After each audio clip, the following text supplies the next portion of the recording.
पिछले 15 दिनों से चला आ रहा पितृपक्ष का आज अंतिम दिन है। इसे महालया पितृ अमावस्या के नाम से भी जाना जाता है। इस अवसर पर पितृ विसर्जन का विशेष महत्व है। हमारे संवाददाता ने बताया है कि आज ही गया में पितृपक्ष मेला संपन्न हो जाएगा। इस दौरान विष्णुपद मंदिर में विशेष पूजा अर्चना के साथ ही फल्गु नदी के किनारे विभिन्न वेदियों पर अनुष्ठान किया जा रहा है। इस अवसर पर विष्णुपद मंदिर प्रांगण में आज शाम एक समारोह आयोजित किया जाएगा। राजस्व और भूमि सुधार मंत्री आलोक कुमार मेहता, सहकारिता मंत्री सुरेंद्र प्रसाद यादव और कृषि मंत्री कुमार सर्वजीत समेत कई गणमान्य लोग इस समारोह में शामिल होंगे। गौरतलब है कि मेले के दौरान गया में देश विदेश के लाखों श्रद्धालुओं ने पिंडदान और तर्पण किया। प्रदेश से आज मानसून के पूरी तरह लौट जाने की संभावना है। मौसम विभाग के अनुसार जून से सितंबर की अवधि में प्रदेश में सामान्य से 23% कम बारिश हुई है। इस अवधि में 707.5 मिलीमीटर बारिश हुई है। इधर अधिकांश जिलों से मानसून के लौटने के साथ ही राज्य में मौसम शुष्क बना हुआ है। अधिकतम तापमान में भी बढ़ोतरी दर्ज की जा रही है। पिछले 24 घंटों के दौरान 38.6 डिग्री सेल्सियस अधिकतम तापमान के साथ सीतामढ़ी जिले का पुपरी राज्य का सबसे गर्म स्थान रहा। मौसम विज्ञान केंद्र पटना के वैज्ञानिक कुमार गौरव ने बताया कि अगले 5 दिनों तक तापमान में किसी विशेष परिवर्तन की संभावना नहीं है।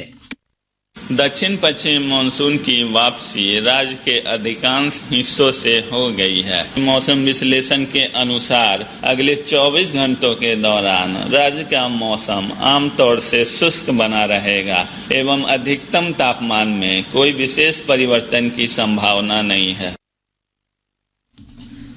प्रदेश में डेंगू के मरीजों की संख्या में बढ़ोतरी का सिलसिला जारी है। स्वास्थ्य विभाग से प्राप्त जानकारी के अनुसार डेंगू मरीजों की संख्या 10,000 के आंकड़े को पार कर गई है।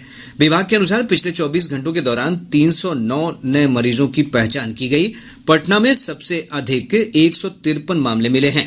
वहीं सारण में 18, मुजफ्फरपुर में 15, नवादा में 12 और औरंगाबाद में 10 नए मरीजों की पुष्टि हुई है। वरिष्ठ चिकित्सक डॉक्टर वरुण प्रभा ने लोगों से मच्छरों से बचाव करने की अपील की है। उन्होंने कहा कि डेंगू के लक्षण मिलने पर तत्काल चिकित्सक की सलाह लेनी चाहिए। सबसे ज्यादा जरूरी है अपने आसपास सफाई बना के रखना। अगर साफ सफाई है तो जो मच्छर हैं, जो मस्किटोज हैं, उनकी ग्रोथ नहीं होती है। उसके अलावा कहीं पे भी पानी इकट्ठा ना होने दे। उसके अलावा घरों में हमें जो खिड़कियां होती है, जो विंडोज होती है, उनपे स्क्रीन या फिर नेट लगवा के रखना चाहिए ताकि जो मच्छर है उसकी एंट्री घर में कम से कम हो। बच्चों का स्पेशली बहुत ज्यादा ध्यान रखना चाहिए। जो मच्छरदानी होती है यानी कि जो मस्किटो नेट होता है उसका भी इस्तेमाल करना चाहिए। और अगर आप सस्पेक्ट कर रहे हैं या फिर आपको ऐसे लक्षण दिख रहे हैं और आपको लगता है कि डेंगू का इन्फेक्शन होने का डर है, हमें अपने डॉक्टर से जरूर मिलना चाहिए। गया हवाई अड्डे से आज से 3 देशों के लिए नियमित अंतर्राष्ट्रीय हवाई सेवा शुरू हो रही है। इसके तहत गया एयरपोर्ट से अलग अलग देशों के लिए सीधी विमान सेवा उपलब्ध होगी। हमारे संवाददाता ने बताया है कि हवाई अड्डे से भूटान, म्यांमार और थाईलैंड के लिए विमान सेवा शुरू हो रही है। हालांकि अनौपचारिक रूप से वियतनाम और श्रीलंका से विमानों की आवाजाही पहले ही शुरू हो चुकी है। गौरतलब है कि प्रदेश में सर्दियों के आगमन के साथ ही बौद्ध देशों से बड़ी संख्या में पर्यटक और श्रद्धालु भ्रमण के लिए बिहार पहुंचते हैं। विशेषकर बोधगया आने वाले यात्रियों की संख्या अधिक होती है। त्योहारों में यात्रियों की सुविधा को देखते हुए पूर्व मध्य रेलवे ने 5 जोड़ी ट्रेनों को मध्य प्रदेश के मैहर स्टेशन पर अस्थायी ठहराव प्रदान किया है। रेलवे से प्राप्त जानकारी के अनुसार इन ट्रेनों में Patna Pune express, Patna Bandra terminus express, Valsad Muzaffarpur express, Chhatrapati Shahu Maharaj terminus Kolhapur Dhanbad express और लोकमान्य तिलक टर्मिनस रक्सौल एक्सप्रेस शामिल है। वहीं रेलवे ने सहरसा से अंबाला कैंट और रक्सौल से आनंद विहार के लिए 24 नवंबर से 11 दिसंबर तक पूजा स्पेशल ट्रेनें चलाने का निर्णय किया है। आईसीसी विश्व कप क्रिकेट में आज भारत का मुकाबला चिर प्रतिद्वंदी पाकिस्तान से होगा। यह मैच अहमदाबाद के नरेंद्र मोदी स्टेडियम में दिन में 2 बजे शुरू होगा। मौजूदा विश्व कप में भारत और पाकिस्तान ने 2-2 मैच जीते हैं। गौरतलब है कि विश्व कप क्रिकेट के विभिन्न रूपों में भारत पाकिस्तान के खिलाफ सभी 7 मुकाबले जीत चुका है। इससे पहले कल खेले गए एक मुकाबले में न्यूजीलैंड ने बांग्लादेश को 8 विकेट से पराजित किया। पश्चिम चंपारण जिले के बगहा में सेमरा के डढ़िया और चिउटाहा में कर्मा धर्मा महोत्सव का आयोजन किया गया। अनुसूचित जाति और जनजाति कल्याण मंत्री रत्नेश सदा ने इस महोत्सव का उद्घाटन किया। आदिवासी समुदाय प्रकृति की पूजा और भाई बहन के अटूट रिश्ते के रूप में इस पर्व को मनाता है। मुंगेर जिले के कोतवाली थाना क्षेत्र अंतर्गत लाल दरवाजा चिमनी भट्टा के पास गंगा नदी में स्नान के दौरान 4 बच्चे डूब गए। घटना में 3 बच्चों की मौत हो गई, जबकि एक बच्चे की तलाश जारी है। सदर एसडीओ संजय कुमार ने बताया कि पीड़ित परिजनों को 4-4 लाख रुपए की अनुग्रह राशि दी जाएगी। अररिया जिले के फारबिसगंज में पुलिस ने एक घर में छापेमारी कर 2800 किलो नौसादर और 520 किलो गुड़ बरामद किया है। पूछताछ में अभियुक्त ने बताया कि सामग्री की बिक्री देसी शराब बनाने के लिए की जाती थी। पटना पुलिस ने बहादुरपुर और अन्य थाना क्षेत्रों से मादक पदार्थ के कारोबार में संलिप्त अंतर जिला गिरोह के 7 सदस्यों को गिरफ्तार कर लिया है। प्रधानमंत्री नरेंद्र मोदी आज मुंबई में 141वीं अंतर्राष्ट्रीय ओलंपिक समिति के सत्र का उद्घाटन करेंगे। भारत में इस सत्र का आयोजन लगभग 40 वर्ष के बाद हो रहा है। पिछली बार इसका आयोजन नई दिल्ली में 1983 में 66वें सत्र के लिए हुआ था। समिति के सत्र में ओलंपिक खेलों के भविष्य के संबंध में महत्वपूर्ण निर्णय लिए जाते हैं। इस सत्र में समिति के अध्यक्ष थॉमस बाक, कई मशहूर खिलाड़ी और खेल संघों के प्रतिनिधि शामिल हो रहे हैं। एक रिपोर्ट।